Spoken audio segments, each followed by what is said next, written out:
Hello, Paul. How are you today? Hey there, you guys. How you doing? We're I'm good. okay.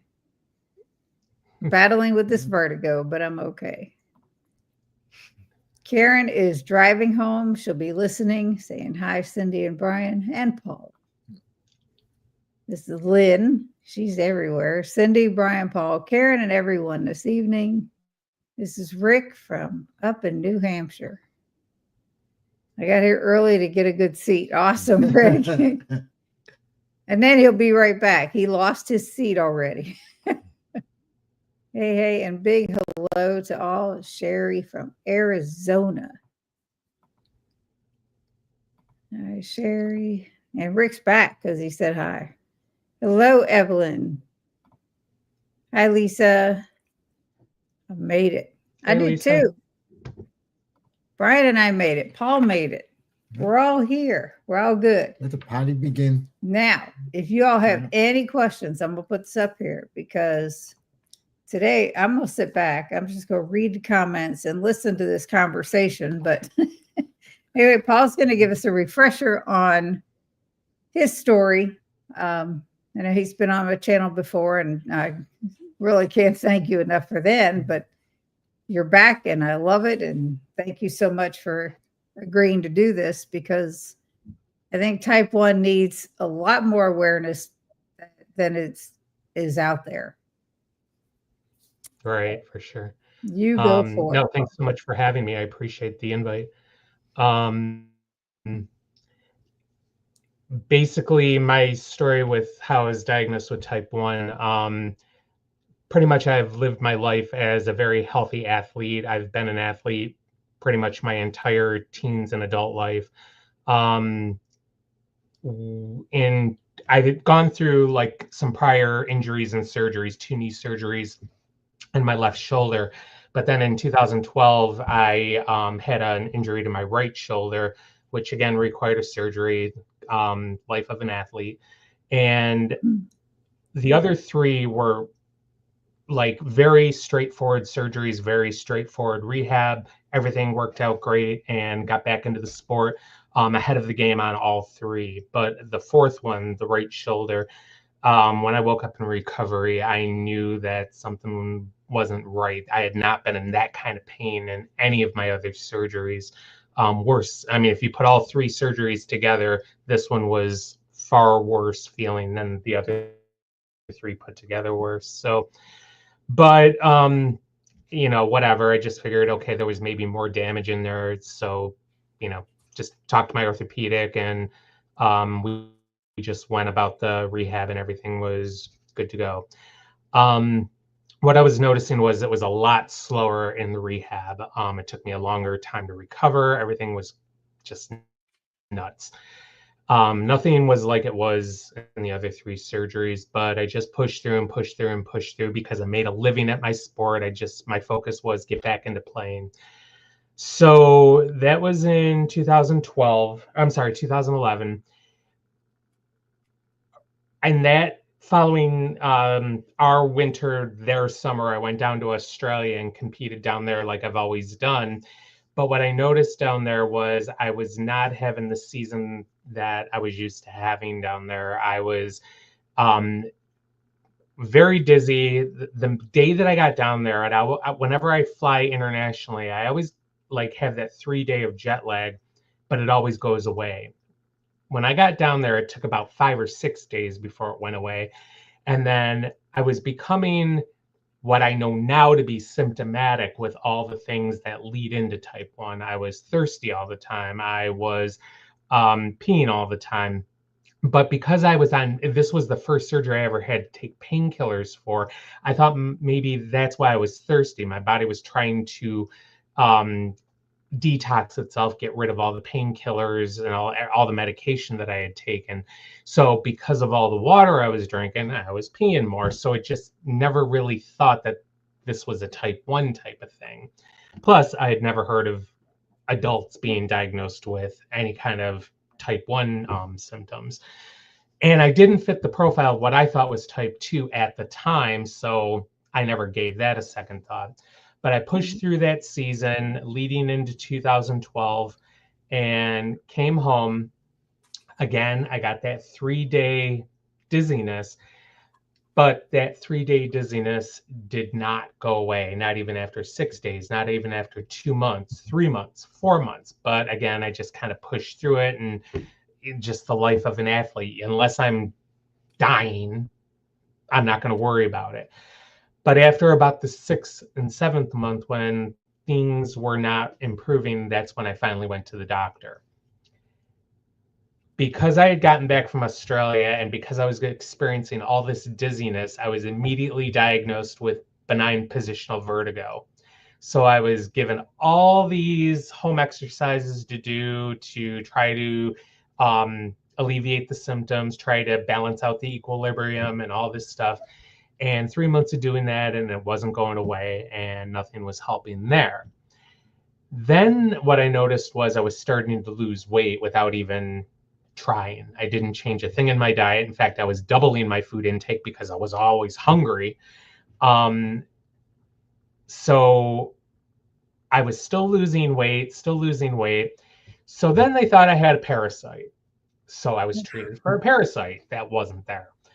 And so all these misdiagnoses and being diagnosed with the incorrect things led me into 2013 and the year 2013. And basically that was when a friend of mine noticed that I guess I just wasn't really paying attention, but a friend of mine looked at me and who hadn't seen me in a while, and just saw that I was so emaciated, and basically you could see the skull, my skull, you could see that like all my cheekbones were just like so, I had lost a ton of weight, and I never stepped on the scale, but I was like, all right, after they brought that to my attention and I had noticed that some of my clothes were getting a little bit looser, I stepped onto the scale and I was 109 soaking wet. And I was like, wow, and I'm coming from 165 healthy weight kind of thing. And I just didn't even notice it, because as things happen, you don't notice it. But when people haven't seen you in a long time, they notice it. And that's what brought it to my attention. So that was when I got into the doctor and I was like, okay, something's going on here. We need to take a closer look at this. The entire 2 years from the time that I was noticing that I was symptomatic, but didn't make the correlation to any kind of diabetes diagnosis, they didn't do any blood tests on me. No labs, no nothing. Wow. They did a blood sugar test on me in May of June of 2014, and my blood sugar fasted was nearly 500. And so that's when they made the jump that, oh, maybe it's diabetes here. But I was immediately diagnosed as type 2 because, again, my doctor, being a primary care, had never heard of an adult being diagnosed with any other form of diabetes except type 2. I accepted mentally, but in the back of my mind, I was like, I don't fit the profile of what I know to be type 2. Sedentary lifestyle, crappy diet, just those kinds of things. And again, back then, not knowing what I know now, that's just the conceived notion that I had. Right. So I just accepted the diagnosis. They put me on metformin, as they do. And basically I was told to try to limit my carbohydrates and sugar as much as possible, try to exercise as much as possible. Not a foreign thing to me, but the problem was I had lost so much weight. I didn't have the energy anymore to put forth being into workouts and all that kind of thing. I had to stop playing beach volleyball because I just had no energy to finish tournaments. And I didn't feel it was fair to my teammate to start a tournament and then have to forfeit because I had no energy to do, the rest of the tournament kind of thing. So when I got the diagnosis, I was like, all right. So I started taking the metformin. I did as much working out as I could. Basically, it was just walking down the street, but I had no energy to walk up any kind of hills or anything like that. And, I'd been an athlete my whole entire life. I mean, I was basically scared at what I couldn't do anymore. Right. And 3 months later of doing the metformin, limiting my carbs and and trying to work out as much as possible. I did a 3-month follow-up with the doctor. And my A1C at that point in time was 14.4. My A1C had gone up to 14.7, and my blood sugar went up to the mid 5s. So whatever we were doing wasn't working. So that's when he finally referred me to an endocrinologist. So I traipsed my small, slight-framed body into the endocrinologist's office. She walks in, introduces herself, and says, "You are going to emergency. I'm calling them to tell them you're coming. Go now." And so me being the belligerent athlete, I'm like, I don't need to go to emergency. You just need to tell me what I need to do. I'll do it. And, so we got into this huge argument about whether or not I needed to go to emergency, because she immediately said, "You're type 1 and you need to get on insulin now." And that's why she wanted me to go to emergency, to get on the insulin and get all the testing done to prove the type 1 diagnosis. So a lot of back and forth. I was like, all right, maybe something is going on that I do need to go to emergency. So I went to emergency. I was put on an insulin drip. I stayed overnight in the emergency room. They got my blood sugar down to about 90, which was great. But then the breakfast, and I had a follow-up appointment with the endocrinologist the next morning. The breakfast that they brought me in the emergency room already been confirmed as somebody with diabetes. They brought me in like all these carbs that were hysterical: pancakes, juice, a banana, yogurt. The only thing high protein was the eggs. And I was like, yeah, but I don't really think I should be eating these things, because what little I knew about diabetes, this is all carbohydrates. So should I really be eating this? But I was like, they know better. Maybe I'm on the insulin drip and maybe they got me down and I don't have to worry about it anymore. So I had a couple of the pancakes, the banana, and the yogurt. And by the time I saw the endocrinologist 3 hours later, my blood sugar was up over 600. Oh so my I was like, God. maybe that wasn't such a good idea. It's So crazy.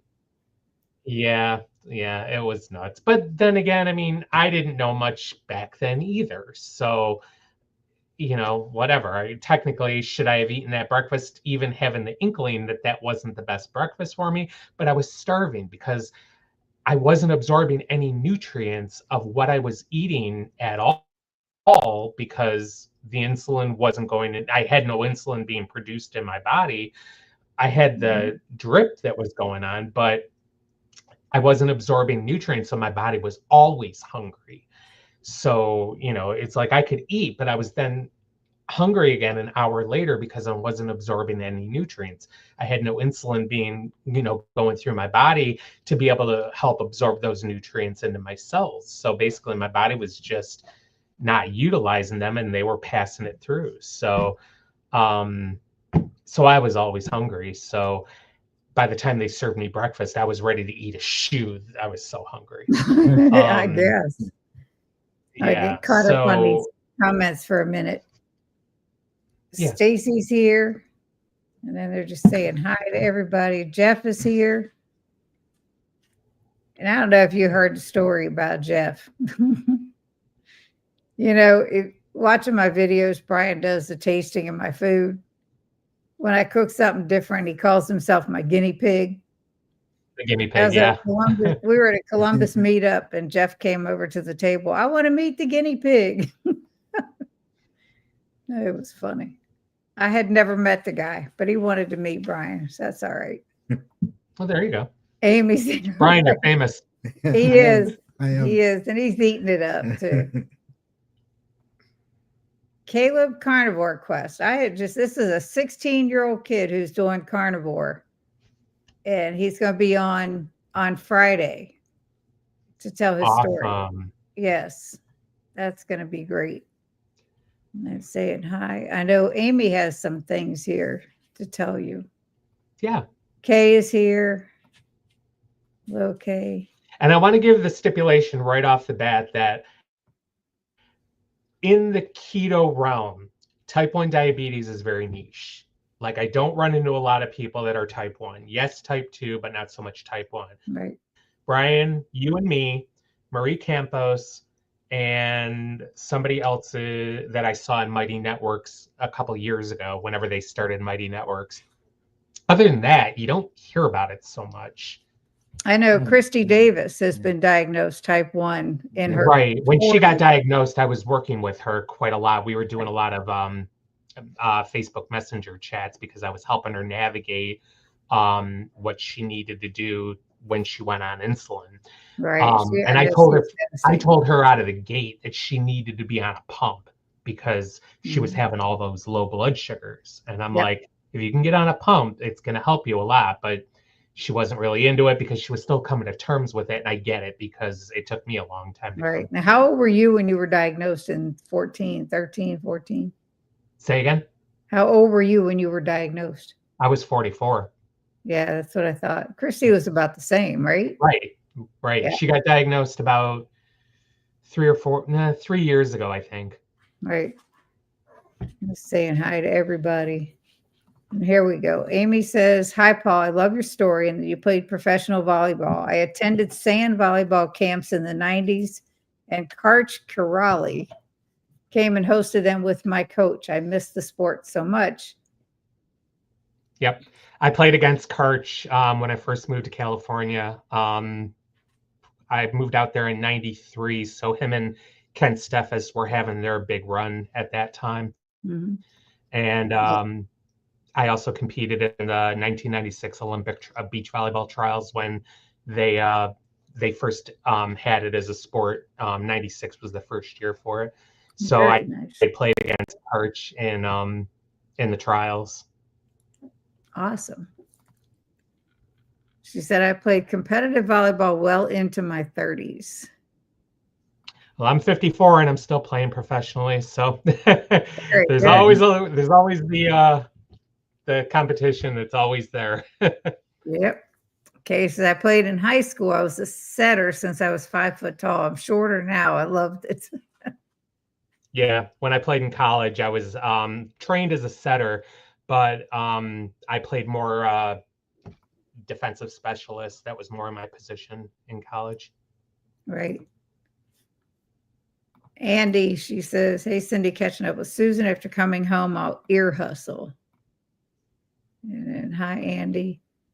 And you just answered this. Do you still play volleyball? I missed it so much shortly after I stopped playing. I had 3 orthopedic hip surgeries and cannot play anymore. Yeah. In 96 and 97, I tore both my ACLs within 6 months of each other. So I understand the surgeries, but luckily I had great physical therapists in California that, we got back into playing. The first time I was 1 month ahead of schedule. So I got back into playing a month ahead of the protocol. And then about 4 weeks later, I blew out the other one. So I was out for that season. And I actually got back into playing after the right one was done 2 months ahead of schedule. So I always attacked my rehab because I was making a living at the sport and I needed to get back to be able to make a living doing it. My sponsors were great. They didn't drop me, but the majority of my income was from tournament money. Right. So Amy says to Kay, I played on a state champion runner-up team, one of the best in the state of Indiana. I kept playing club ball well into my 30s. Yep. In case I can't believe the food that is served in hospitals and nursing homes. It's crazy. It's absolutely crazy. I mean, we've seen it in the nursing homes firsthand. Brian's dad just passed away a few weeks ago and had Alzheimer's, which we now know is type 3 diabetes, that and dementia. And they feed them all this junk food. It's just crazy. It's sad. Welcome to the group. Caleb, heard you're getting some attention this week. Great to meet you. I was a middle hitter, outside hitter, and they would put me in to serve because I had ace serves back in the day. She's also very tall. Well, yeah, middle blockers are usually tall. Yep. One of my middle blockers on my college team was 6'9", and I'm 5'9". He jumped so high one time his foot was over my head. Oh my word. Yeah. Amy said, I watched you then in 96. I'm 49. I wish I could play. Wow. Yeah, the Olympic trials, the semifinal and the semifinals and the finals of the teams that made it, because Kirch and Kent made it and they won the gold in 96. Mike Whitmarsh and Mike Dodd won the silver medal. All those matches are on my friend's YouTube channel, as well as the women. My ex-fiance, she had qualified for the Olympics in 96. And so all of those matches are on my friend's YouTube channel as well. So it's always nice to go back and look at them. I made it down to the 5th spot, so I never got televised for the Olympic trials, but it's always like, hey, I was there in Maryland. That's right. That's right. So you work with Dr. Bernstein. I don't work with him, but I'm in his 2 groups that we follow the protocols set forth by him. That's amazing. And I just posted in my support page. I sent you an invite to that too. I found you on Facebook. Yeah, I saw these last couple of days have been crazy, but I did see. I know this was like last minute to bring you in here with us, and it was like awesome. Just like with Caleb for Friday, it was all last minute. Right. But your experience, Brian, is type 1. He was diagnosed I at was 2. 2 years old, so yeah. Don't remember anything. I mean, my mother and father, and they happened to find a doctor that knew what it was, and one of the very few. And I'm still here because of that. It's, it was so long ago that, there were no sophisticated machines. There were no, you tested your sugar by peeing in a test tube and getting a color, and it didn't give you a number, just give you, green. I think it was green, yellow, orange, and red, and you took it for what it was worth. You got the same amount of insulin twice a day, and you didn't vary it, so you had no idea. But as I was growing up, I can tell you my A1C probably was 17 at one point. It was probably that way, probably that or higher all the time. Right. I didn't follow a diet. In my teens, I thought I was invincible. Into my 20s and 30s, could do what I want, without paying attention.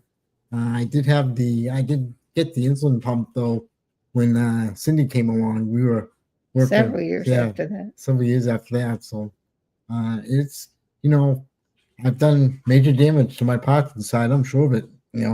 I thank God I'm still here. I don't know why I'm still here, but all the death I've gone through. But you're in really good shape. Yeah, I was considering all the back in the day. I kept busy. I mean, like you were playing volleyball. I worked second shift, so during the daytime I could ride my bike 20 miles. I go play golf. During the winter time I cross country skied up in the White Mountains. So I was active, and I liked it, and I bowled a couple nights a week besides. So physical activity was there. Plus, at the house, I was always doing something. I was cutting the grass. In the wintertime, in the fall, they get a couple cords of wood because they had a fireplace and a wood stove. Guess who brought them to the backyard, chopped them up with a chainsaw and an axe? Me, and stacked them in the basement. I loved it. That was me. So, that kind of kept me in shape. But as for really going through a rough time, I had a few issues. I mean, I've had laser surgery in my eyes quite a few times because the diabetes are up. Right. I'm going back still because I have, they're watching me, but I'm on eye drops to keep them pretty good. I've had cataracts removed. I can see perfectly. I'm good. It's tough. I mean, it's really tough when you have to sit there. And I know around the holidays and stuff, we go over my aunt's house and aunt's and uncle's house, and they had all these goodies. I was pretty laid back. I didn't have any of it. I really didn't do it. Halloween, I'd go to my aunt's and uncle's house, which the stuff then I wouldn't eat nowadays anyway. They give me peanut butter crackers, because they didn't know any better. It was a better alternative than eating a candy bar. But I had some once in a while through my days. It had a little protein in it. Yeah, peanut butter. Protein. All the other garbage. But I mean, I once in a while I had sugar, candy or whatever. But it's part of life. And nowadays, though, I know a lot more, and doing this keto thing is helped quite a bit. I mean, my A1C is at 6.4. I'm not thrilled with it. I'd like to be under the 6, but because I've been like this for so long, and I have those issues where there is damage inside. The last couple of days, not this morning, but yesterday morning, I got up at 112. That was my blood sugar. An hour and a half later, my pump was beeping at me. I was at 223 for no reason. Hadn't eaten anything. Right. Hadn't eaten anything. It just went straight up. And that's Dr. Berry told me. He says, you're type 1. He says, get used to it. That happens periodically. And I've had days where no control. I'm either high, and then I've had days where I'm low, but then I have days where I'm steady. I have that line going straight across at 90, and I look at those and I'm like, why can't I do this all the time? Every day is a science experiment. That's my thing with, that's how I tag type 1. Every day is a freaking science experiment, because you can do the same thing day after day after day after day, eat the same thing day after day after day, and it's never going to be the same thing twice. No, I mean, my endocrinologist and I were we went head to head one day, because she looked at me and she says, well, I don't want you going, and I was at 6.1. She says, I don't want you that low. And I kind of looked at her and I said, no, wait a minute. I said, this is one time I let go at somebody. I said, if you can be you have a normal A1C, why can't I? She said, you can. And I said, no, I'm not, because look at me. You don't want me getting down on the 6. You don't want me getting into the 5s. She had nothing to say. She looked at me, dead face, like, what do I do now? And I go back and see her tomorrow. But the last time I was there, she looked at me. She says, she says, you're one of my best patients. And I said, I'm trying to do my best. I don't eat the garbage. But the sad part is when they get them and they send them to the dietitian, what do you think they're telling them? What do you think they're telling them? You got to eat this, you got to eat that. No, you don't. Wake up, people. Wake up. Here's your food right here. I'm at 6.4. I'm doing it for a reason. I don't eat the carbs. Welcome to the real world. I read this article shortly after we started keto, and we were still living in New Hampshire, and his doctor there, his endocrinologist there, said, oh, you need carbs. He said, no, you don't. Well, I read this article where the dietitians or the doctors or whoever it was says diabetics should have 200 carbs a day. I'm like, what? Yeah. I'm like, that is so much BS. Living with a type 1 diabetic it's like, I have to know when just to leave him alone, because when his blood sugars are up, he is very moody. Yep. And I'm like, okay, after 20 years, you just kind of learn, stay the heck away from him, because he's going to blow his top. Yeah, I mean, she had an issue with her after her surgery for weight loss. Low blood sugar. She had a low blood sugar. She felt like garbage. Before that, she looked at me, I'd be out of it because my sugars had either dropped, and I felt like garbage. She looked at me. She says, come on, get up. You can move. Come on, get up. Well, she had her instant. She looked at me. She says, now I know how you feel. I said, welcome to my world. I said, now you know. It stinks. It really does. I'm in your world, but I don't want to live it. You don't want to live it. Yeah, I mean, you're worn down. It drags the life out of you. It takes you a while to get back up, and it's hard. It's hard. It's not an easy life, no matter what they tell you. It's not an easy life. But, the thing is everything I've got, I've accepted. I can't change this. It's not going to go away unless it's a miracle from God. I mean, that's the only way it's going to happen. But, it's you have to accept everything you get, and you have to move on with it. Yep. And I try to do the best I can, but I'm a human. I'm not perfect. I mean, I screw up. That's all we can do.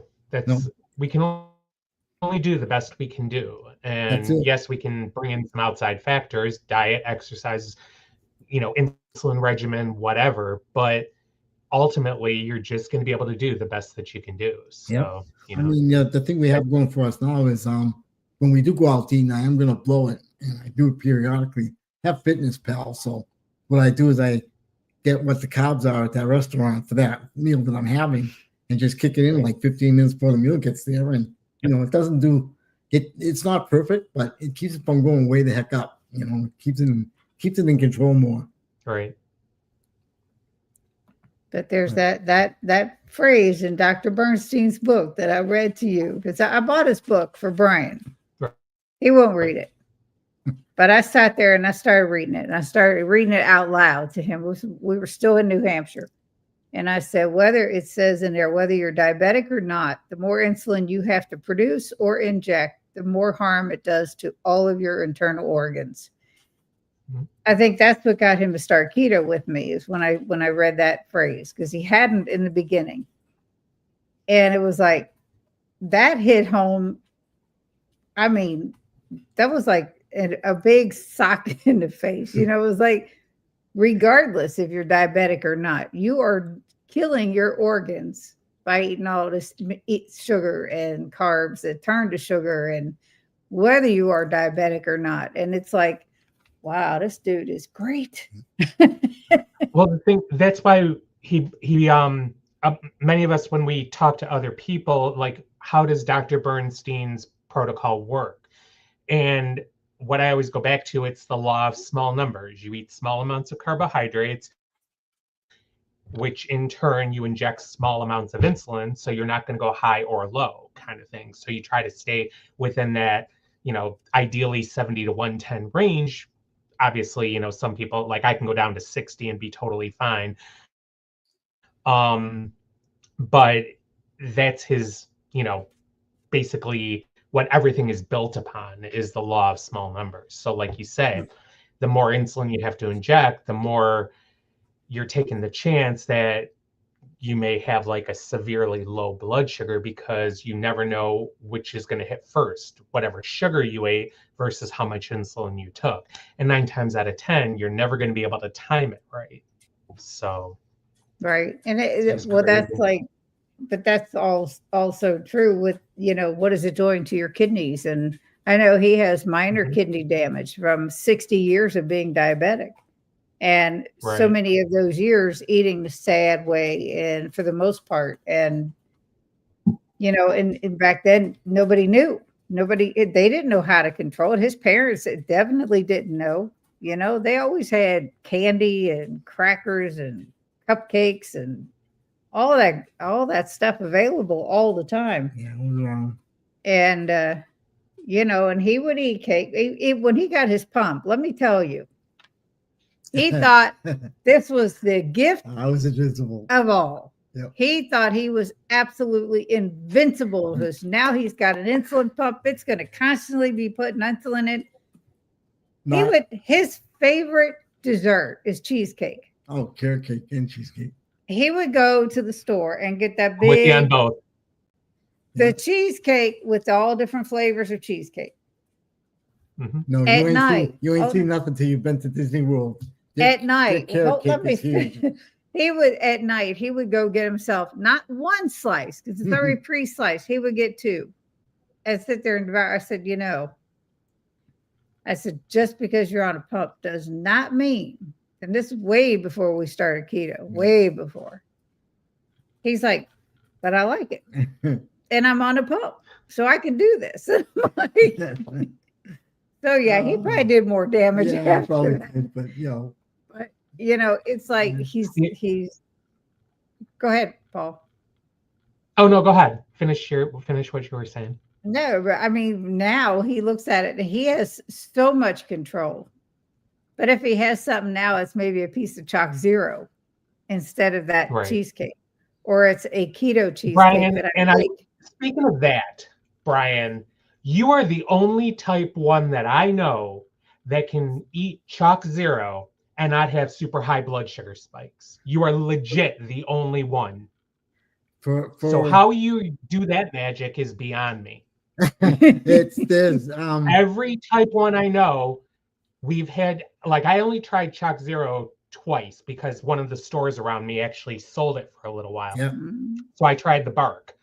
Oh my God. I took the insulin for total carbs because I don't trust the fiber listing in Chalk Zero. So I took enough insulin for total carbs plus an extra 2 units for it, and I still shot up to 250. Jeez. No, I mean, there's the one, they're I don't know what the heck is that, those little balls. The truffles. The truffles. Those are 8 carbs. If I don't put the 8 carbs in, it goes up. That's it. But if you do put the 8 carbs in, It stays steady. Steady, pretty steady. That's the other thing I like is well, what the heck are those things? They're Pop Tarts, but they're not. They're from legendary. Legendaries. Legendary foods. Yep. They're supposed to be about 8 carbs also, and there's been a few times I put it in, it works, and then there's been a few times where I haven't used any, and nothing happened. It's weird. It's just, yeah, I'm not the normal. I'm a freak. He's show. an anomaly. I'm a freak show. I mean, it's right. It's the same all the way around. Yeah, everybody's different. It's the same all the way around. Yeah, one body doesn't like, work the same. Anytime I'm testing out a new food, I go total carbs. Unless like it's a vegetable, then I'll maybe entertain the fiber, subtracting that. But anytime I'm trying out a new packaged food, which I don't eat them very often, but if I'm ever in the mood for one, I want to try something that I saw somebody review on a keto crate or something like that, I'll always go total carbs. And 9 times out of 10, I still shoot up over 200 because it just hits me so much harder than the carbs on the package lead me to believe. So it's to the point now where I'm not even into trying new foods anymore.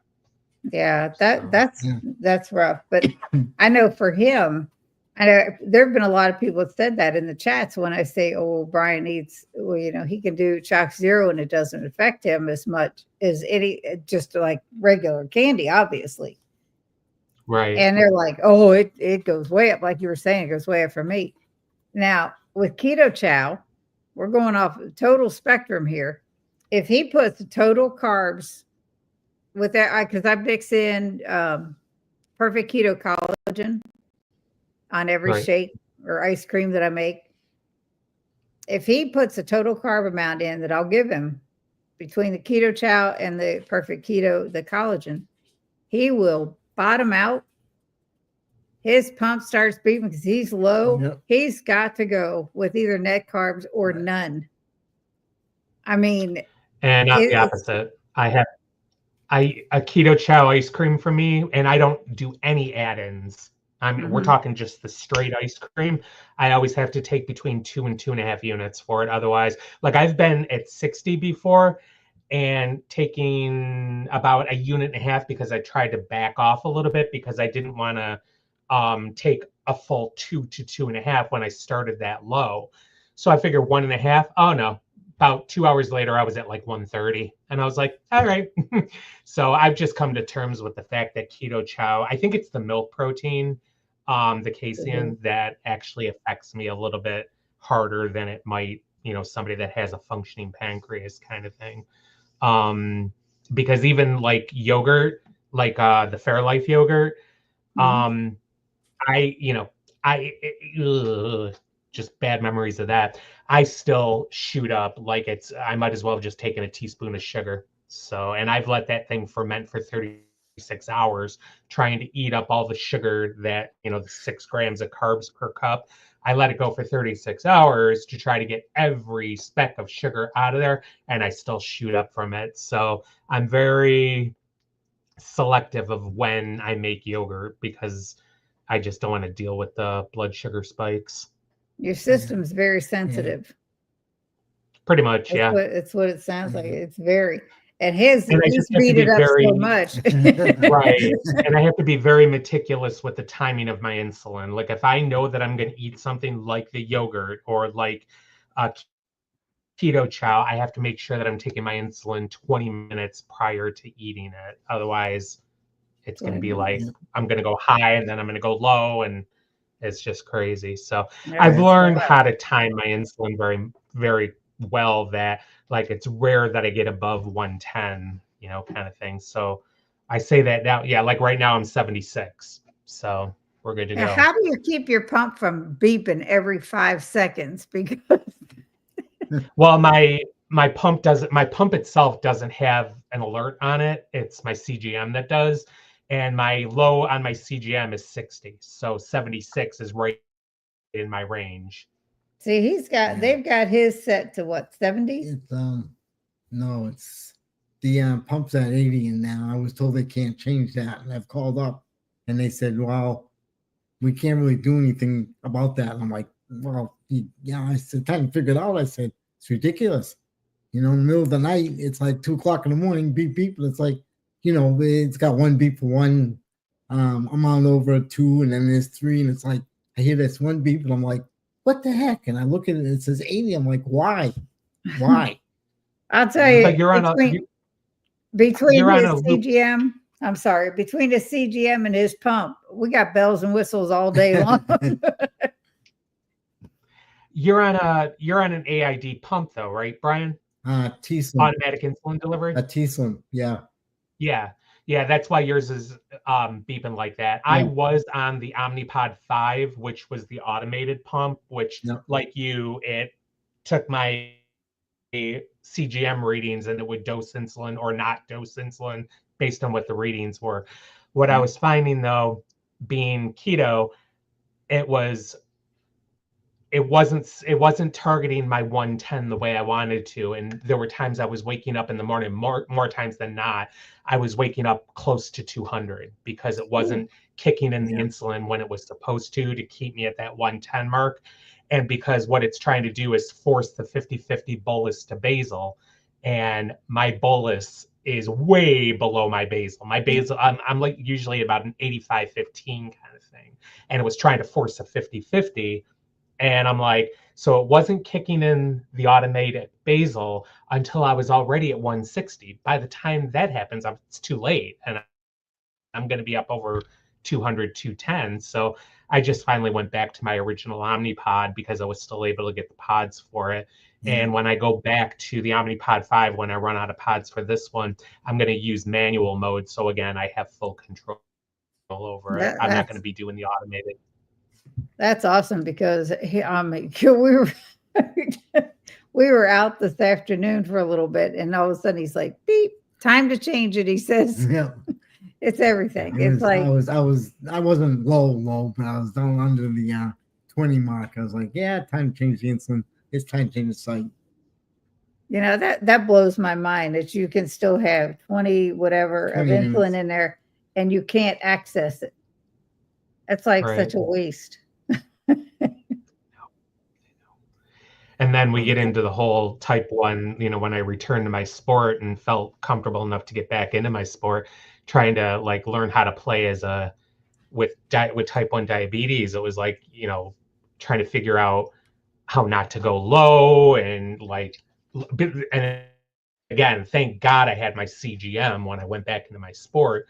Trying to figure out how to navigate life as an athlete and when to fuel, when not to fuel, when to take insulin, when not to take insulin.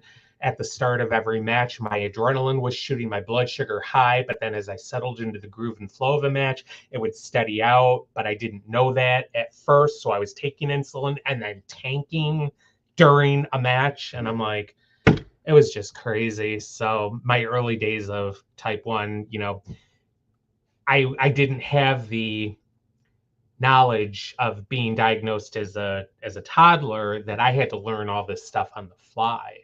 So I know it's for those of you that don't know, as a type 1, the busier you are, the more likely your blood sugars are going to get low. Yeah.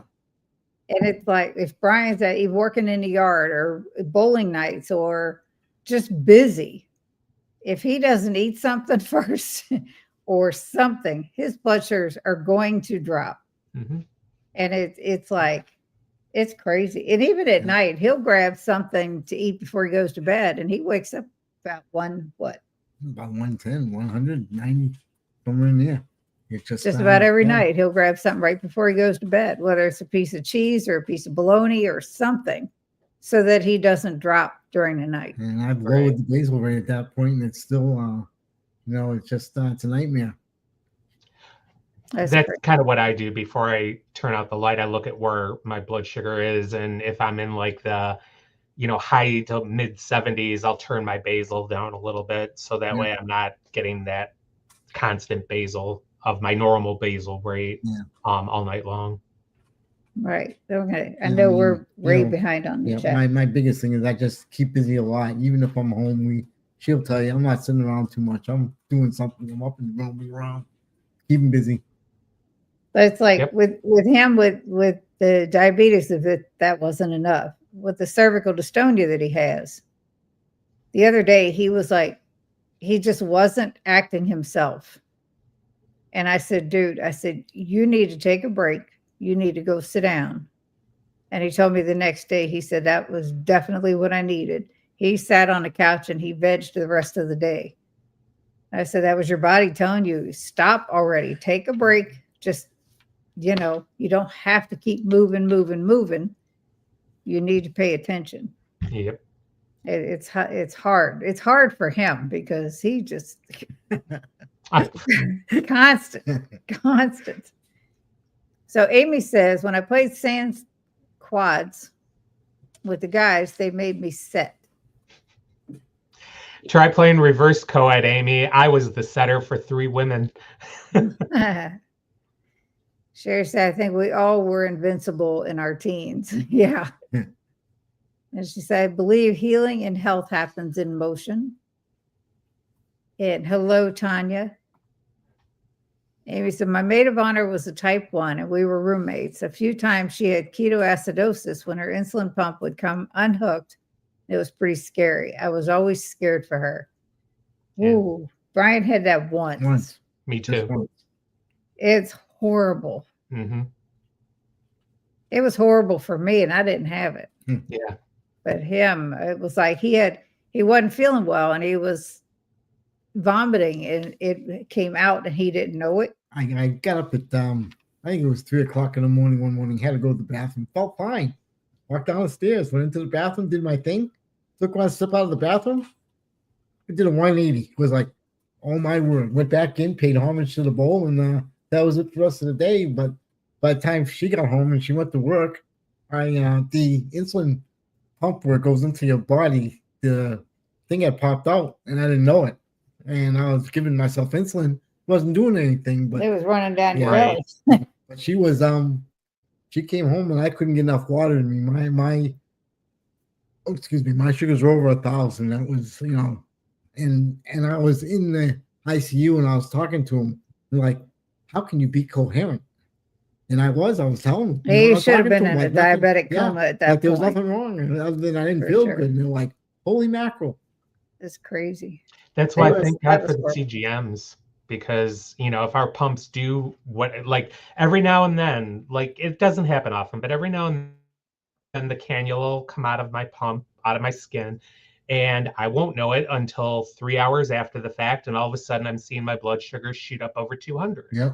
And, thank God I have my alert set for 140, but if I haven't eaten anything, why am I going to 140? But then you have to think, okay, is this my body just being a jerk, or is there something actually wrong? So you have to take you got to look to see if the cannula actually did pop out of your skin. You got to take your phone and take a picture of the little window of the pump and look at it and examine it and pinch to zoom and my God, could you just please make my life a little easier? Kind of thing. Back then I didn't even have a CGM when I had mine. It was right. It was just stabbing my fingers, and at that point I was so incoherent. I didn't even think about checking or anything else.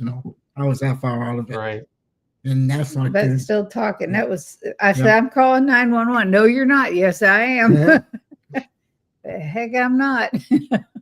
That's the thing. I live alone, so like if I drop, it's like I got the dog. I haven't trained the dog yet. I know how to dial 911, but well, it's something to work on. Apple Watch, you've fallen. Oh my goodness. That's crazy. We both bought these Apple Watches. And if I even just pound my fist on the table, just for instance, crash detection, it registers that you fell. So we'd be calling 911. I'm like, no, it's good.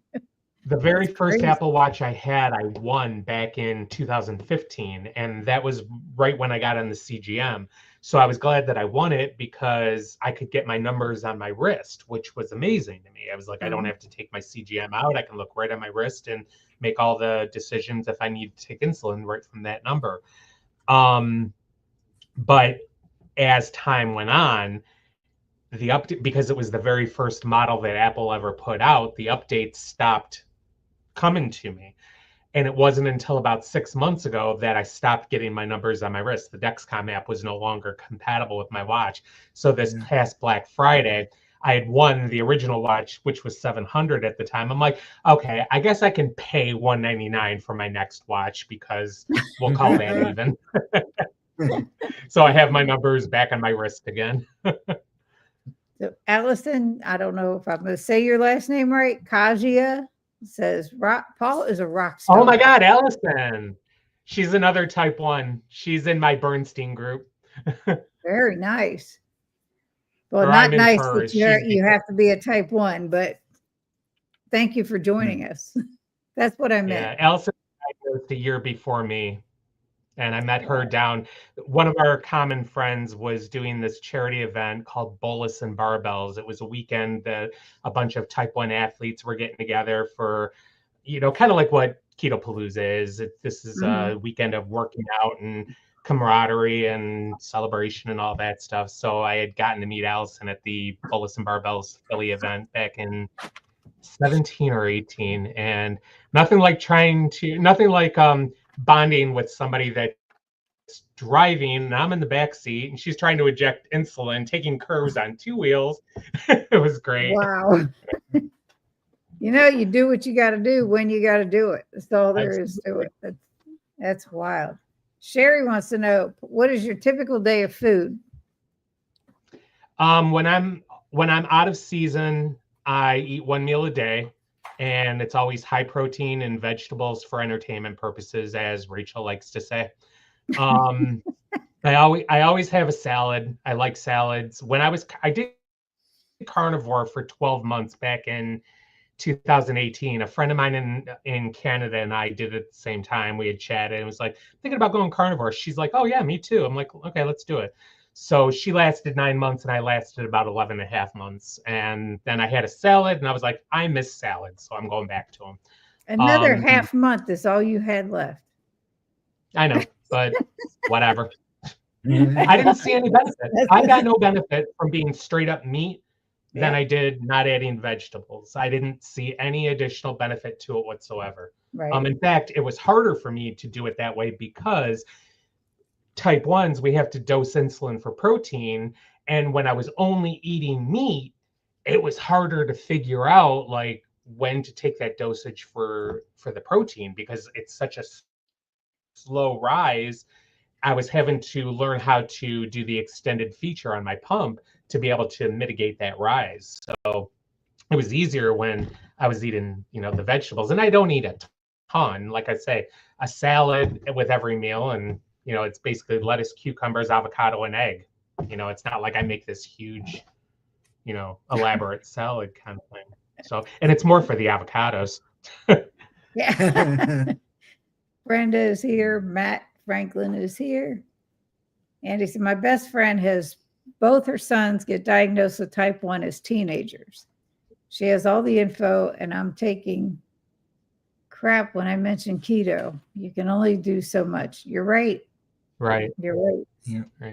It would benefit them greatly, but all you can do is talk about it. You can try and help, but it's up to them to make the move. And if they don't, it's, at least you tried, but that's about it. Yeah. Amy says her 2 favorite desserts are cheesecake and carrot cake. I have a keto cheesecake, carrot cake I make. Well, Amy, you can make one and send it to I don't like carrot cake, so.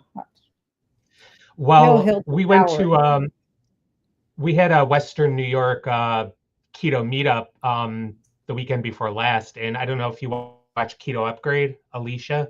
Yep. Okay.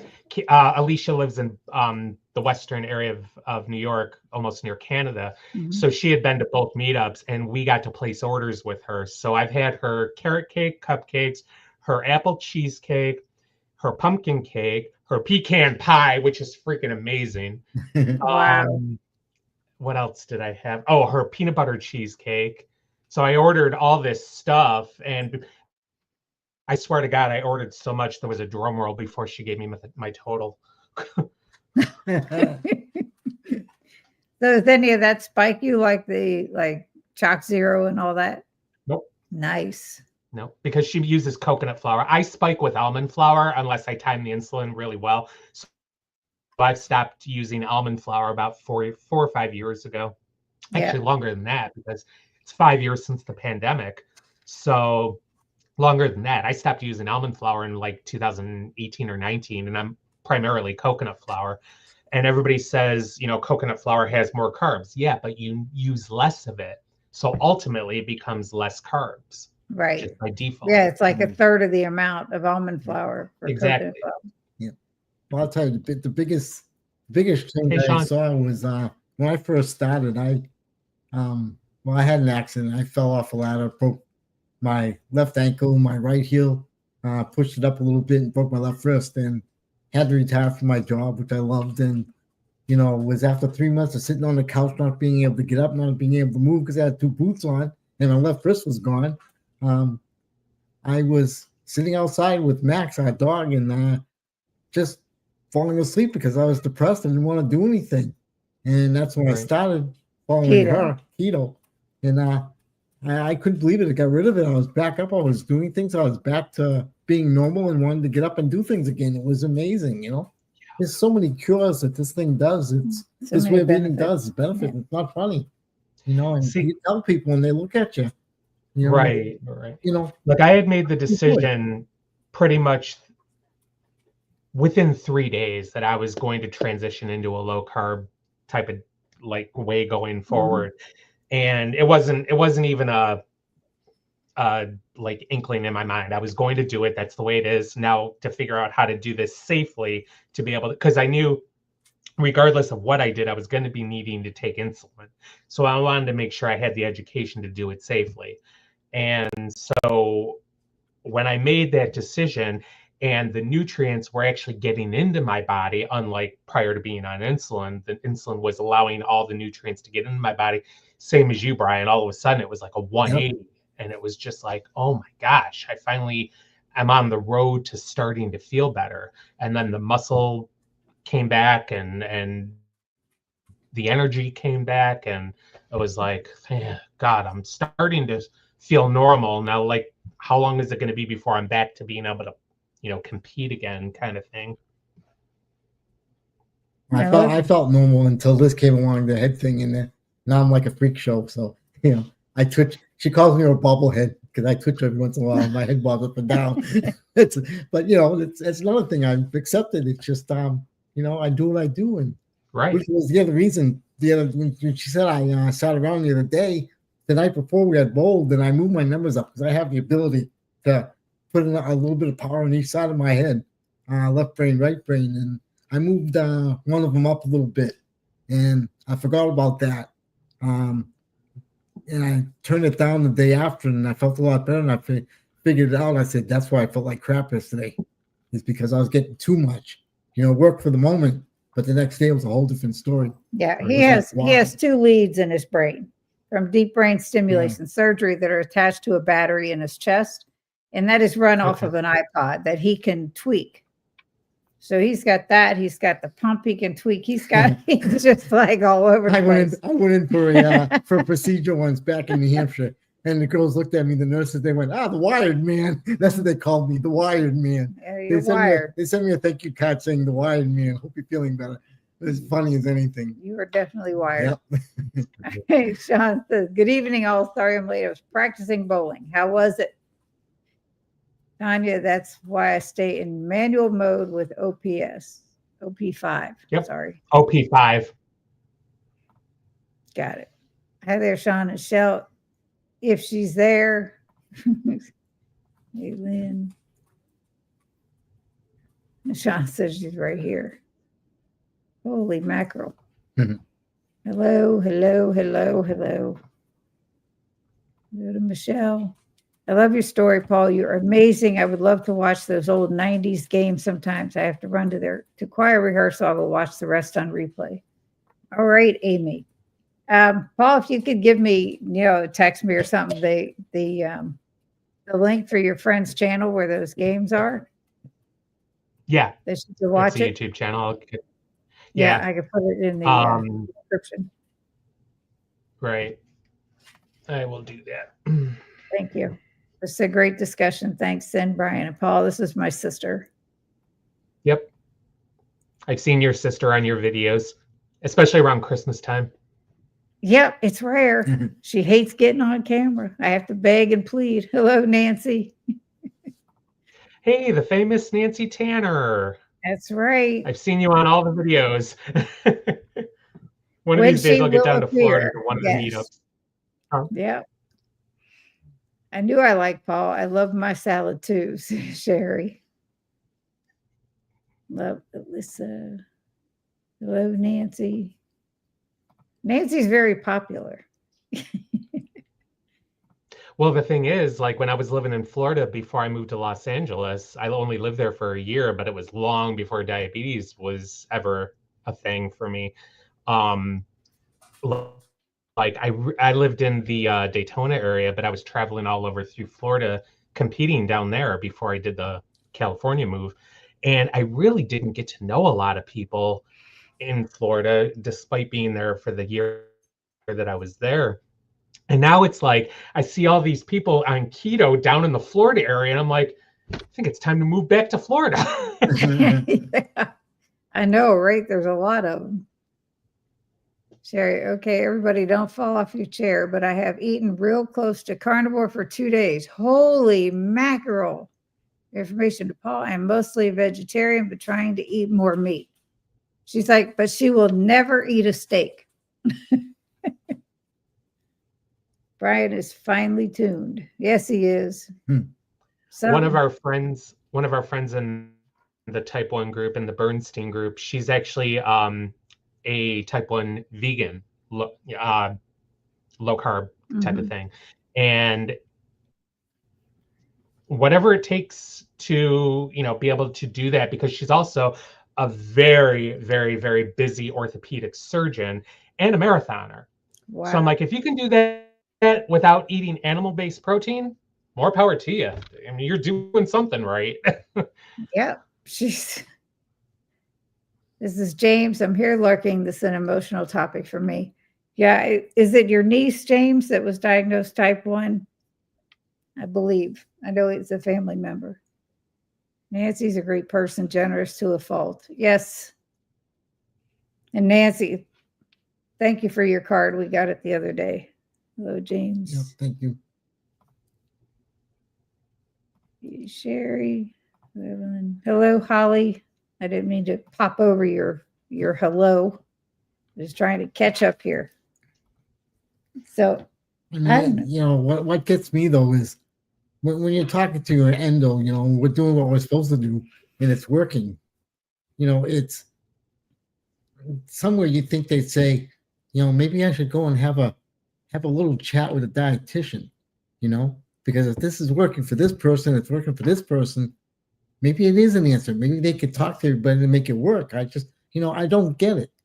Other than, they're just, the dietitians just don't want to hear it, because they've been drilled into their life that this is the way to eat no matter what. And there's a new way that's come around. And, most of them are thinking, hey, it's a fad, it'll change, it'll go away. Unfortunately for us, it's not going to go away because I'm not going to give this up. Yeah, the thing about though is, Brian, I understand. I don't condone it, but I understand they're bound by their medical guidelines, and I get they can't go off the rails when it comes to that type of advice. They have to give the advice as stated by what their practice does, whatever their health administration does. Because if they don't, if they try to go off the cuff and give advice, and they don't even have to call it keto. Like, yes, they can give the advice and keep it generic. Try lowering your carbs, try eliminating the sugar, the generic advice.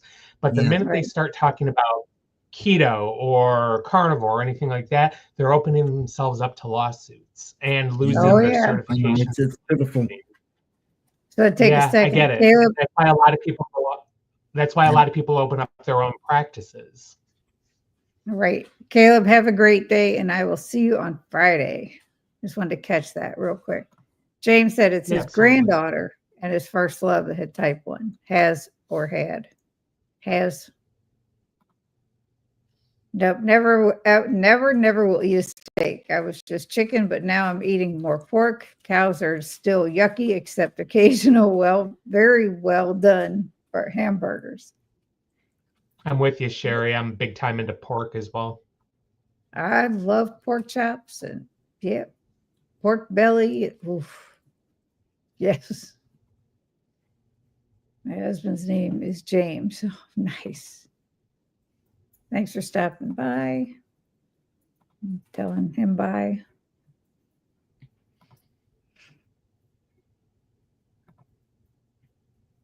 I'd love to compare notes with you with James's. No,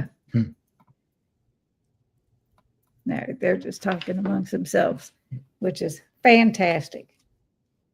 Yep. So I didn't anticipate a lot of questions just because type 1 is so, like I say, it's so niche that unless you have it somewhere in your life, you know, a relative or something like that, the questions are a little, you know, you don't know what to ask it's sometimes. like what to ask is like we were saying earlier, people think there's a cure for it, and there isn't.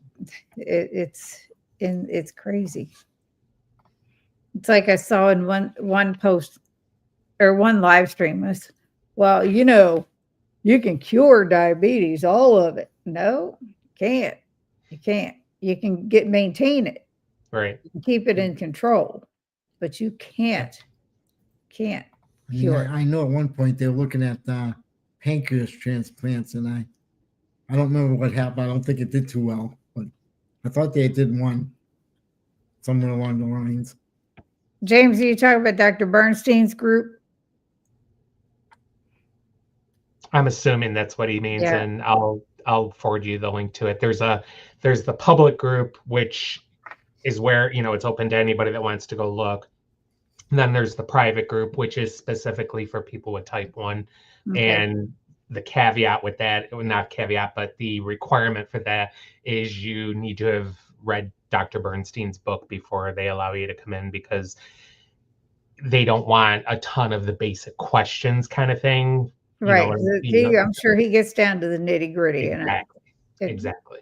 I keep telling him he should read that. But James, that book is Diabetic Solution by Dr. Richard Bernstein. It is, yeah, if you want to grab that. And but yeah, when the Paul gives group. me the link, I'll put it in the description of this video, this live. And James, if you want to have a look at the YouTube channels, he's got Diabetes University, Dr. Richard Bernstein on YouTube. And I mean, to be fully honest and fully disclosure, I didn't read the book. I watched all the videos. I'm not a reader. So, and plus I'm more auditory. You need to be able to verbally explain it to me, and then I'll get it. I could read the same sentence over and over and over. And I'm like, what? So I learned more from, you know, being verbal instruction kind of things. So it was just easier for me to watch the videos. So he's got his YouTube University, Diabetes, Richard Bernstein, Diabetes Solutions University. And that's on YouTube? On YouTube. There's I think 100 or so odd videos. Evelyn or Andy, you're both, if one of you could grab that and just put it in the link, in the link in the chat. She said, I have a friend who is type 1 and eats all the bad food. Her monitor will beep that it's too low and she eats a candy bar. Don't understand that. Do you know why? That's what they're taught. When I was in grade school, there was a kid in our class who was type 1 diabetic. And as a child, and, you know, like second, third, fourth grade, I can remember them giving him candy. And I'm like, well, why the heck is he getting it and we're not? See, I was carrying sugar cubes. Mm-hmm. That's what they're taught, Sherry, is if sugars go low, give them candy. And the glucose tablets will work a heck of a lot faster than a piece of candy. Yeah, back then we didn't have them back then. Right, I mean, right. With me, it was carrying the sugar cubes around, or a glass of orange juice, and maybe some peanut butter crackers to get me back up. But you know, it took a while. It wasn't just automatic. You had to wait a while, and that's it. Rick says, I was working while listening. Hello to anyone I missed. James said that's called siloing. My granddaughter has glucose tablets in her backpack. Good. Because that is the fastest acting to bring her insulin back up if it goes low. I use a combination. I carry a ton of Smarties with me because I know exactly how many Smarties I need to get me back up to where I need to be. And then also my energy bar sponsor, they have energy chews. So they're like gummy chews, and those are 4 carbs each, and they get my glucose up pretty quick as well. Nice. In nursing school, we were taught if a diabetic gets too low, give apple juice with extra sugar added to it. Ooh. Like there's not enough sugar in the juice. Do what? The problem is, though, it's like so many people react differently to various amounts of juice. Technically, it should be 2 ounces, and 2 ounces should be enough to raise your glucose up 30 points or 30 milligrams per deciliter. Not everybody's like that, though. So juice is tough because you never know what's going to affect you and how much. Thank you, Thank Evelyn. you.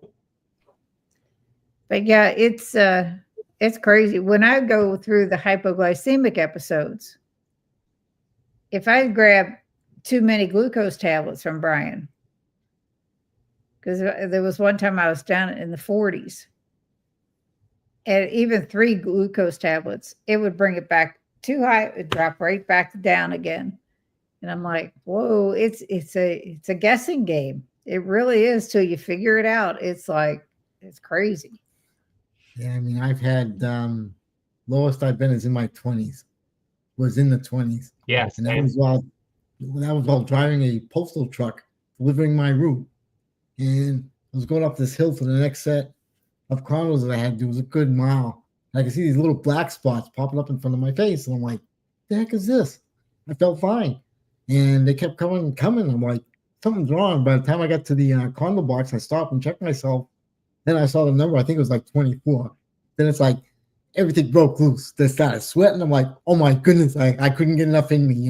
I couldn't do it quick enough. I'm like, am I gonna make it? And it took me about 15 minutes of sitting there, which basically was my lunch break, to get back to normal. I'll tell you that scared the daylights out of me because I felt absolutely fine. There was nothing wrong. Just those little black spots going poof, poof, poof, and I'm like, what the heck is that? That was wild. That was enough. That's the only time. I feel like the longer we've been keto, the more our body can withstand low blood sugars, and we can be totally coherent because it's very rare. Yeah, it's very rare that I drop below 55. But if I ever do get that low and I don't notice it on my CGM, or I don't have it with me for whatever reason, like I'll be like good to go and everything's fine, and then I'll look at my CGM an hour later, I'm like, okay, I've been like 50 for the longest time here. And usually my lows are exercise induced. So, it's very rare for me to drop. With him when he was down to 20, that was before we started keto. Oh, yeah. So it was still eating a crap diet and everything else, but he was busy because he was working. And you were feeling okay? That's great. Yeah, I felt fine. I mean, it was normal. I mean, there was nothing wrong. I was like, just those spots, and that was my wake-up call that something's really wrong. Right. I felt fine. I mean, I wasn't sweating. Nothing. There was just like that's normal. That's almost dangerous, though, because that is way too low. That scared the daylights out of me. It really did. We were driving back from Vegas, and she went into a full-blown diabetic coma. I noticed she looked strange and took over the driving. Probably saved our lives. Drove straight to the hospital. Yeah. See, that's the one thing. Brian has not been. He's had ketoacidosis with sugars in over 1,000. He was still coherent. They told him he should have been in a diabetic coma. As he just said, he's had them so low that he should have been in a coma. And knock on wood. Telling you, I've got somebody upstairs that really likes me somehow, because it's the only reason. It's all I can think of. Not my time. Yeah, when Brian had ketoacidosis, he was in ICU for probably about 4 days. My granddaughter had ketoacidosis, was diagnosed last year. Wow. So she had ketoacidosis, which is what got her diagnosed, James. Dang. That's sad. And That was brought me the phone, too. Yeah, because when I had it, I ended up getting lesions in my mouth where a sip of water, it hurt. I was in tears. I couldn't drink water. That's the acid part of That was the acid. It was ketoacidosis. nasty. And then, nurses are telling me, oh, we got people that come in here frequently with that. I'm like, you gotta be kidding me. I'm like, this is enough. Once is enough. I'm not doing this again. They're coming back. She says, yeah, they come back a couple times a year. I'm like, they don't get it. I'm like, wow. I was like amazed. Mhm. And they're still here. I'm like, geez. Hey, Judy. But yeah, it's Yeah, when go ahead. go ahead. It's just I know what I was there's a gonna say little was bit of a delay here. So go ahead, Paul. I'm good. when I was diagnosed, I was having the metallic taste in my mouth because I was in ketoacidosis as well. So if I drink water, it would just taste like I was drinking liquid metal. And basically, when I got diagnosed and put into the hospital, I was in like late blown DKA, and I was basically told the next day when I met with the end of the second time that if I would have gone another month undiagnosed or not having the correct diagnosis, there was a good chance I would have been dead at that time. So yeah, it was a good thing that they found it when they did. Yeah. The stuff ain't nothing to play with. And when No. people take it so lightly, even with the type 2 diagnoses, it's like you don't understand what can happen to you. Losing digits, losing, your eyesight, so many things are affected because of diabetes. James said she was 6 at the time. Yeah. I mean, we last year we were bowling, and there was a husband and a wife, and they're really nice, but she was standing there and she kind of looked off, way off, and kind of out of it big time.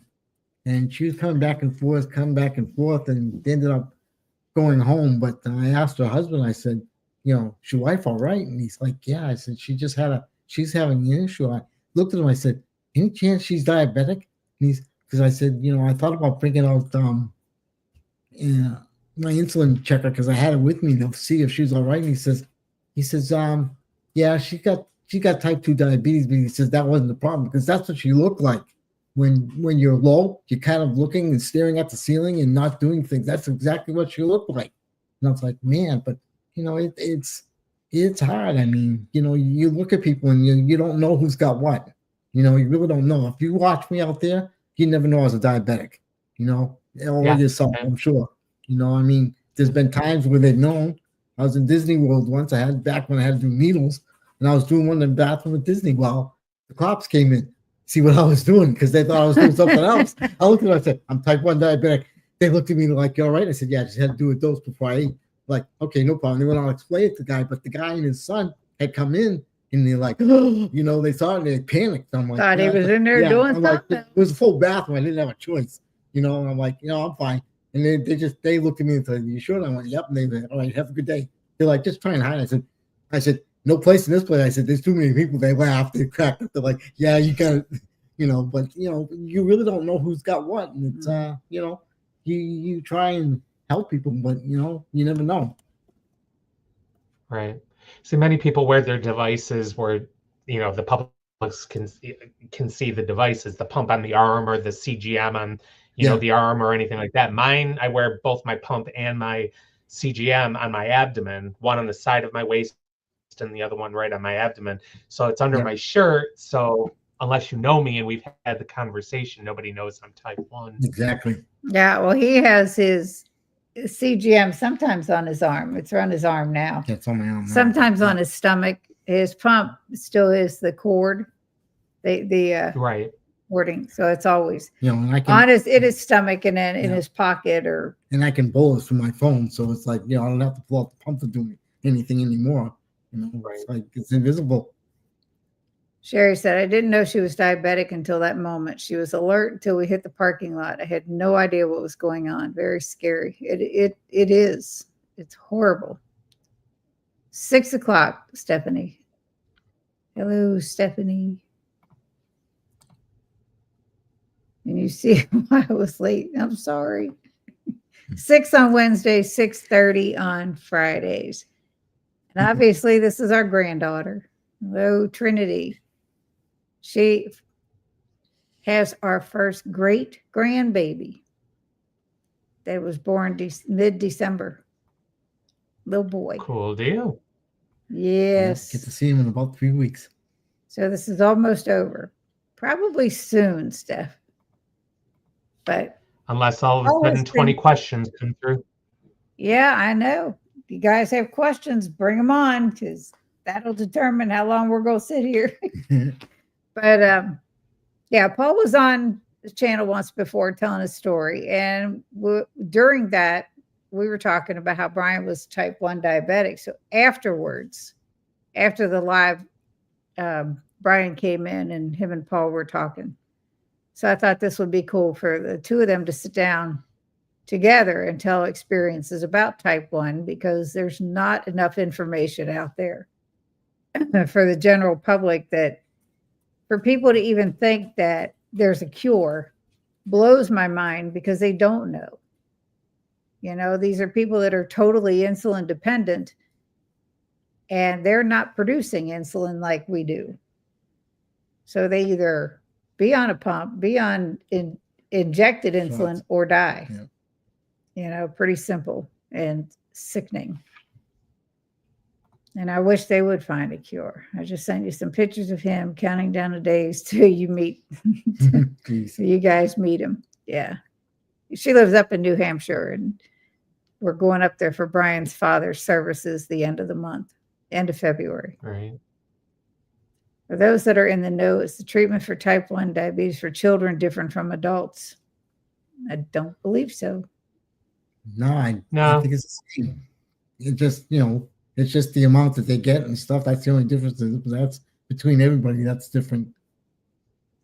There's going to be like challenges as they grow from toddler into teens, because you got puberty, you've got growth spurts, you've got all that, and all of that screws up and screws around with blood sugar levels and hormones and all that stuff. So that's one of the things that I always admire the most about the type 1 community are the parents that help their kids, because it's not just the kids that are going through it, it's the parents that are losing sleep over everything, having to help their kids do insulin dosing, have to mitigate puberty and teenage years and rebellion from the kids, especially if, the parents are wanting them to do a low carb lifestyle, and then the teens are like, I want to eat what I want to eat, and that's the way it is, kind of things. So I've seen it all over with the groups that I'm in. Just the parents are the heroes, because I couldn't deal with it. They have to put up a lot of what we've gone through.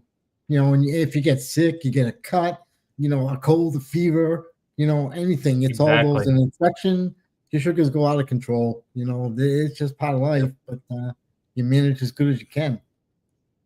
I'll tell you, when Brian was young, and his mom told me this a long time ago, she said one time a pediatrician told her, "You cannot discipline this boy because he has diabetes." She's like, "What?" She's like, "That's crazy, because if he acts up, he's going to get it." That's not the only one. I had to see a psychiatrist because I had a problem with my head back then. Had a car accident. A teenager. Yeah. So psychiatrist told my mother, get him everything he wants. I'm like, oh, great, a Ferrari. Like, ain't happening. You believe he was on 6 months ago? It's been a while. I've been doing these for a while. Each case of type 1 diabetes is a totally different issue. Everything has to be individualized. That's just like everybody's individualized way of eating, and what works for them is different than what works for somebody else. It's crazy. Yes, my friends was hidden also. We were still an hour from home. She looked funny, disoriented. She was driving. I made her pull over. That's when she told me she was diabetic. Yeah, all her technologies were hidden under her shirt, must be. Yeah. Mm-hmm. And with girls, it's harder, because then they are so magnetized and drawn to self-image, especially during teen years. The thing they need to make her understand that that there's nothing wrong with her, and that she's a very normal child. She just has this dreaded disease that is manageable. It's got to be hard. I mean, it's hard as an adult living with a type 1 diabetic. I can't even imagine the parents of these children and going through that, like you were saying, Paul, because it's not easy. Oh, I remember going to school and getting bullied because I was, and just, they got picked on me like there was no tomorrow. I got one kid was he was putting ice cream sandwiches in front of my face. He says, "Look, you can't have it. Look, you can't have it." La la la. And I got ticked off. I got mad, and I beat the heck out of him. That was it. Ladies in the auditorium were like, I think we'll leave him alone. They dragged his butt to the office, not me. They're like, I'd had enough. And it's sad because kids don't understand. They're, not all of them, but there's those that they don't care. They don't care. They'll just make fun of you no matter what. Yeah, I'm and sure you the have to kid. ignore it, but you can't. I'm sure the kid in our class that I was talking about got made fun of too, because I mean, he was down and out. It seemed like every day at a certain time of the day, he was just so his sugars had obviously dropped. Now I know that, but it would just seem so odd because it was about the same time every day. And we're talking how many years ago? Like 58 something years ago. I remember 2 instances at school. One of them, I was in typing class and I stood up. I didn't feel too good, and I walked up to the teacher and I was going to ask him something, and I did a 180. I turned around, I hit the blackboard, and then I passed out on the floor. And it was like, the whole class went dead silent. When I got up again, they were all dead silent, staring at me, going, "What was that?" And another time, I had I was in the middle of an English spelling test, and I just zoned out. I was in la la land. I couldn't focus, nothing. I didn't even take the test. The teacher came up to me, the next day, and she says, "What happened?" She says, "That's not like you. You all right?" And I said, "No, I was having a sugar problem." Well, she let me take the test again. And here's the funny part. We had 20 words to study to spell them right. I studied the wrong words. I still got 100 on the test. I was like, okay, so it wasn't that bad, but I mean, just the idea that I was zoned out and I didn't even know it. I just passed the paper and without even knowing it. You have no control over those. And, when you're that young, you don't know what's going on. You don't even know what's happening. It's a little scary. Yeah. Sure. So I wish I could get her to entertain doing keto, but it's like talking to a rock. Yep. Share this video with her if she thinks she'd watch it. The sad thing is that all the doctors want to do just cover the carbs.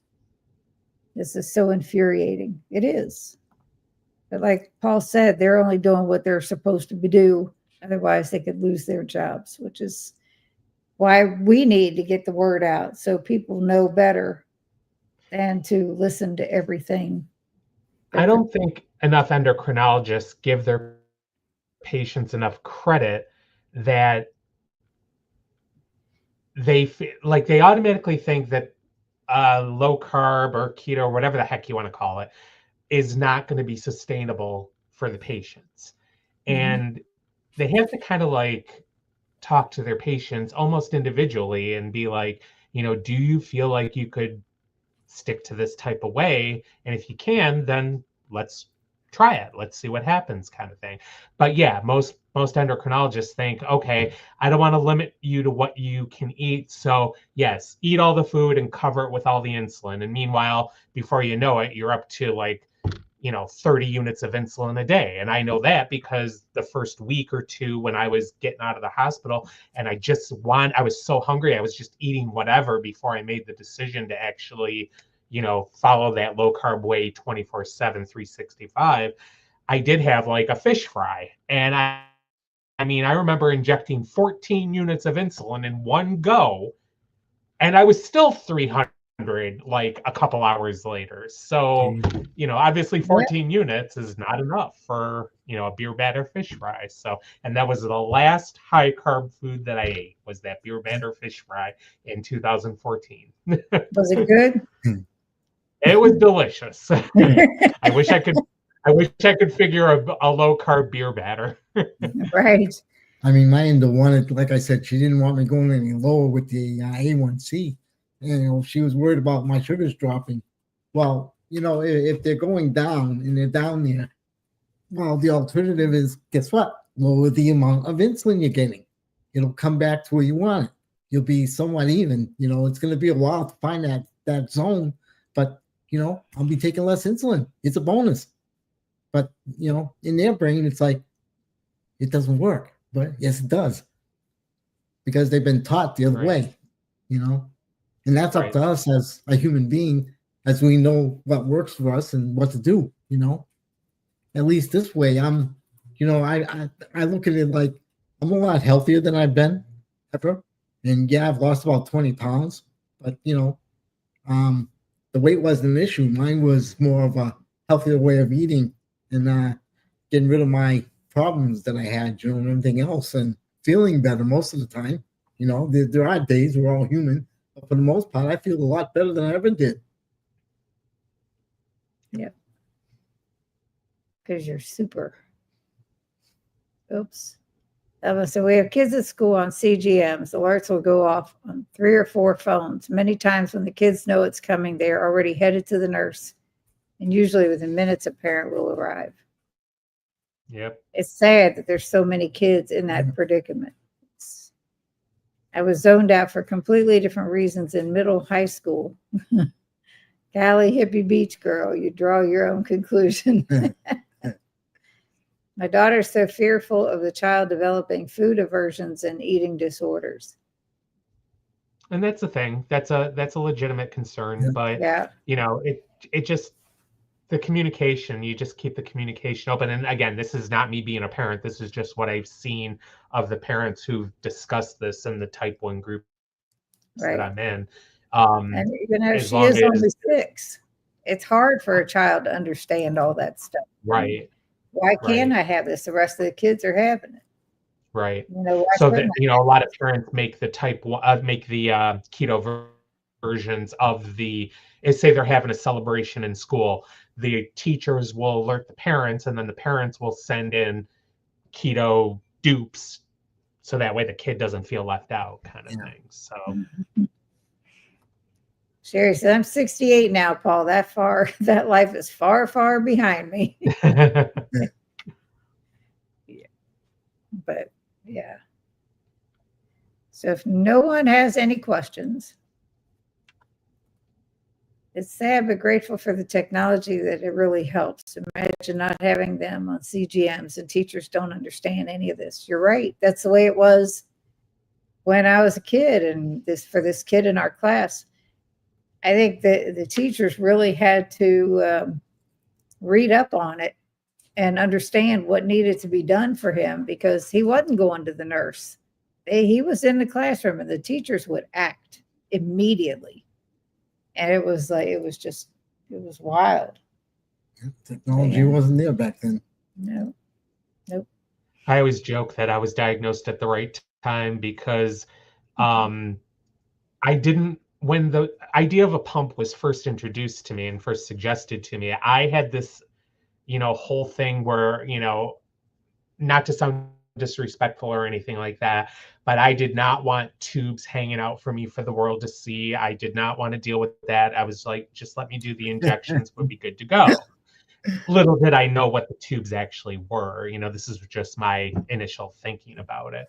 So the Omnipod was introduced to me because it was a tubeless pump. So, and they had just introduced the Eros model, which was the remote and then the pod that you stick right under your skin, and you change it every 3 days.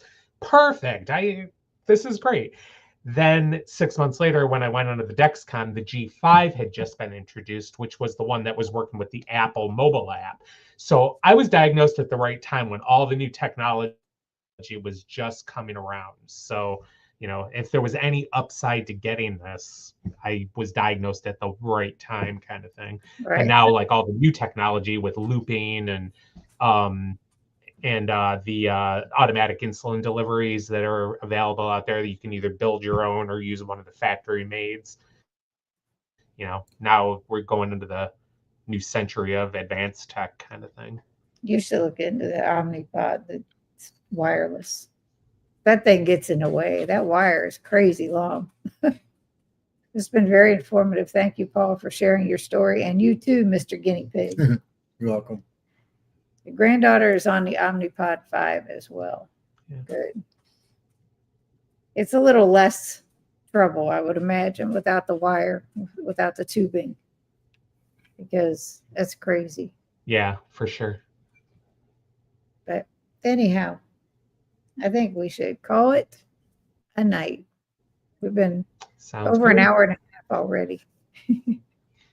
Well, this is great reconnecting with you guys. You too. It's been Your fun. story is just incredible. And just for the record, last time we had that, we were together, your A1C was averaging about 4.9. Still there? It's actually averaging 4.6, and I'm still there. Yeah. Nice. That's Yeah, amazing. 4.9 is on the higher end for me. That is absolutely amazing. Yeah. I mean, And the thing is, like, I'm only getting maybe one low in 30 to 45 days. And when I say low, I'm like, you know, it's exercise induced and maybe into the high 50s kind of thing. It's usually related to my training or a tournament or something like that, because I just didn't have time to fuel or anything like that. So, you know, just quickly get some Smarties into me and we're good to go. But that's the thing that my doctor likes about it, and why my endocrinologist, she doesn't give me a hard time about anything, because I can show her the data on my CGM. That the thing is, when a type 1 has an A1C like I do, the immediate thought by everybody is, oh, you must have a lot of lows. And it's like, if I have one low every 30 to 45 days, that's a lot. So, you know, I can show the data. And so my endocrinologist kind of goes with, you know, this whole thing. Her joke is, are you still doing the keto thing? That's what she always says to me. I'm like, yes, still doing the keto thing. And then she likes to joke with me because I usually at about 3:30, I'm one of her last patients of the day, and she starts yawning. And I'm like, do I need to bring you like a double espresso at these appointments? Because I know I'm the easiest patient you have, but you could at least not be so bored. right. That's like his endo. She says to him, she said, I wish all my patients were like you. But in the beginning, she wanted to argue with him all the time. That's been 3 years now. And it's like crazy. Rick saying goodnight. Having no wires is fabulous, says Tanya. Thanks, Brian, Paul and Brian, for sharing your stories. Have a great night, all. You too, Lynn. Thank you, honey. Thanks, Lynn. And Evelyn, say goodbye. Anyhow, I want to thank all my members. I will get this up here real quick. I appreciate everybody. And Paul, I can't, last minute. Yeah, I'll do it. No problem. Thank you so much. This has been great. Yeah, worked out that I had actually Go ahead. I was going to say it worked out that I actually had a time in the week free. That was just the right timing. That's awesome. But anyhow, thank you everybody that showed up in the chat. And I will be back Friday with Caleb Carnivore Quest. Oh, Debbie has a question. Where can we watch you play? Well, I won't be playing again until April. And right now there are no videos on YouTube of any of my matches from the 90s. So unless somebody uploads one that has copies of them, all of my VHS copies were lost in my moves all over the United States. So I have nothing left of me right now. You have you. That's you got all the memories. That's yeah. I have more memories than I do videos anymore. Hi, Amy. Hey, everyone. Sorry, just got home from work. We'll have to watch replay. Have a great night. You too, honey. feel so very fortunate that all I have is psoriasis and psoriatic arthritis. Neither of them could kill me. No, but psoriatic arthritis is tough. Mhm. But anyhow, everybody have a great night. Thank you so much. And I will be back on Friday